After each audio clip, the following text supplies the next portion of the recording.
فرمایا کہ نبی علیہ الصلوۃ والسلام اس چیز پر ایمان لے آئے جو ان کی طرف نازل کیا گیا ان کے رب کی طرف سے، والمومنون اور باقی مومنون بھی ایمان لے آئے، کل آمن باللہ ہر ایک ایمان لے آیا اللہ پر، وملائکتہ اور اس کے فرشتوں پر، وکتبہ اور اس کی کتابوں پر، ورسلہ اور اس کے نبیوں پر، لا نفرق بین احد من رسلہ فرمایا ہم نہیں تفریق کرتے ان رسولوں میں سے کسی ایک کے درمیان، تم یہ کہتے رہو تم ایمان لے آؤ، وقالوا سمعنا واطعنا تو صحابہ کہنے لگے سن لیا ہم نے اور ہم نے اطاعت کی، غفرانک اے اللہ ہم تجھ سے بخشش مانگتے ہیں، ربنا اے ہمارے رب ہم تجھ سے بخشش مانگتے ہیں، وإلیک المصیر اور ہم تیری طرف ہی لوٹ کر آنا ہے، آیت نمبر 285۔ تو اس آیت مبارکہ میں نبی کریم صلی اللہ علیہ وسلم اور ان پر ایمان لانے والوں کے ایمان کی گواہی دی۔ ایمانیات میں اللہ تعالیٰ پر ایمان لانے کے ساتھ ساتھ اس کے فرشتوں، کتابوں، پیغمبر پر ایمان لانے کا ذکر بھی ہے۔ تو یہ آیت صحابہ کرام کے جذبہ اطاعت کی گواہی دیتی ہے کہ انہوں نے سمجھ میں نہ آنے والے حکم پر بھی کیا کیا، سر تسلیم خم کیا، اور بارگاہ رب العالمین میں یہ عرض کیا کہ اے اللہ ہم نے آپ کا حکم سن لیا اور مان لیا، اور سنتے ہی مان لیا۔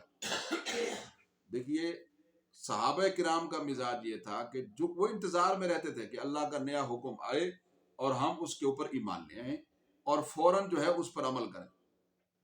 وہ اپنے دماغ کو اتنا موقع ہی نہیں دیتے تھے کہ دماغ یہ سوچے کہ آیا یہ عمل ہم کریں یا نہ کریں، اس کی تحقیق میں اس کی حکمت کے پیچھے نہیں پڑتے تھے۔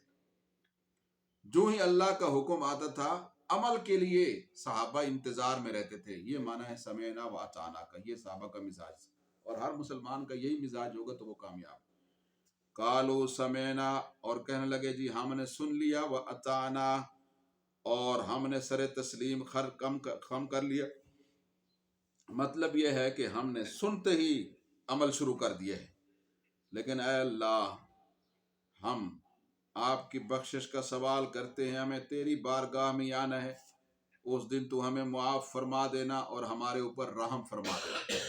آگے اللہ تعالیٰ فرماتے ہیں لا یکلف اللہ نفسا الا وسعها، اللہ کسی شخص کو اس کی ہمت سے بڑھ کر وہ پابند نہیں کرتا، مکلف نہیں بناتا، یعنی احکام کا پابند نہیں کرتا۔ لہا ما کسبت وعلیہا ما اکتسبت، ہر انسان کو وہی ملتا ہے جو وہ کرتا ہے، وعلیہا ما اکتسبت اور اس پر گناہ کا وبال بھی وہ اتنا ہی پڑتا ہے جتنا وہ گناہ کرتا ہے۔ ربنا لا تؤاخذنا ان نسینا، اے ہمارے رب، ربنا لا تؤاخذنا کہ اے ہمارے رب ہمیں مواخذہ نہ فرما،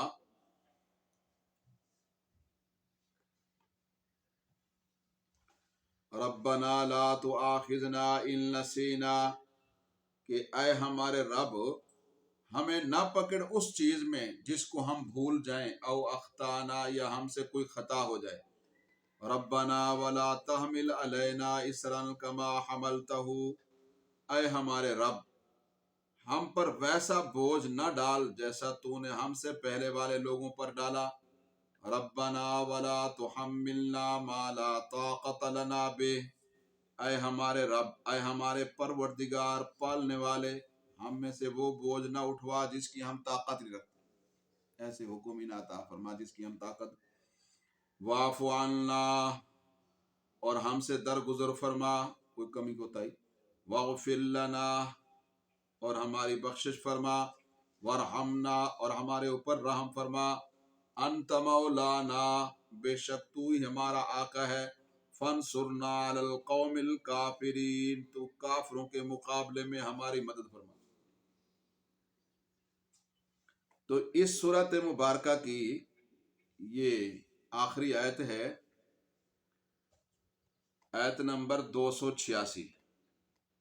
تو اللہ تبارک و تعالی نے صحابہ کرام کے جذبہ اطاعت سے خوش ہو کر دو اصول متعین کیے ہیں اور 7 دعاؤں کا ذکر ہے. 7 دعائیں اللہ تعالیٰ نے تلقین فرمائی ہیں.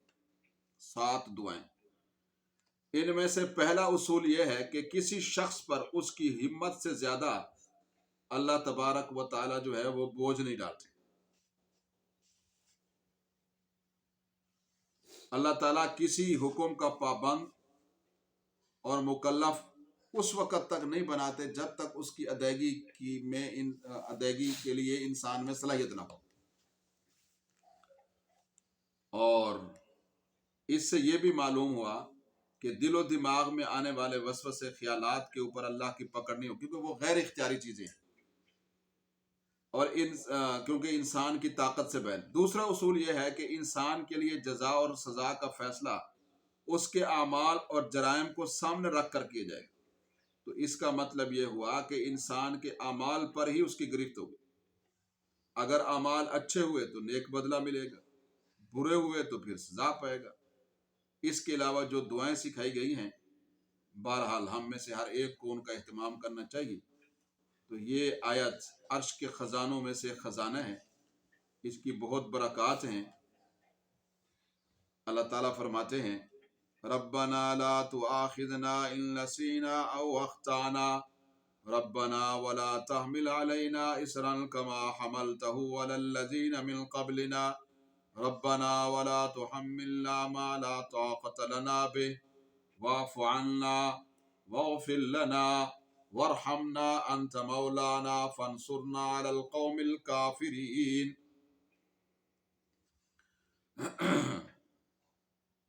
تو یہ ہمیں بلکہ یاد کر لینا چاہیے، اپنی دعاؤں میں ہمیشہ جو ہے ان کلمات کو مد نظر رکھنا چاہیے. تو جس بندے کے حق میں یہ دعائیں قبول ہو جائیں تو اسے اللہ پاک دنیا اور آخرت کی سمجھ لیں کہ خیر و برکت عطا فرما دیتے کہ اے اللہ ہمیں محض اپنے فضل و کرم سے ہر خیر عطا فرما اور ہر شر سے ہماری حفاظت فرما. اور اے اللہ اگر ہم کوئی خطا گناہ غلطی کر بیٹھے تو ہمارا مواخذہ نہ فرما. ہر انسان خطا کار ہے، گناہ گار ہے، کوئی نہ کوئی تو گناہ ہو ہی جاتا ہے، کس سے چھوٹا، کس سے بڑا، کس سے پوشیدہ، کس سے اعلانیہ. تو اللہ سے معافی مانگے، اللہ معاف. اے اللہ ہمارے اوپر ان لوگوں کی طرح بوجھ نہ ڈال کہ جن اتنے مشکل احکام نہ دے جتنے مشکل احکام تو نے پہلے لوگوں کو دیے. اے اللہ ہماری وسعت سے بڑھ کر بھی ہمیں احکام عطا نہ فرما، ہماری کمی کوتاہیوں سے درگزر فرما. اے اللہ ہماری بخشش فرما. اے اللہ ہم پر رحم فرما. انت مولانا، اے اللہ تو ہمارا آقا ہے. فانصرنا علی القوم الکافرین، کافروں کے مقابلے میں ہماری مدد فرما. تو یہ بہرحال سورت جو ہے وہ اختتام پذیر ہو گئی ہے، سورہ بقرہ. الحمدللہ.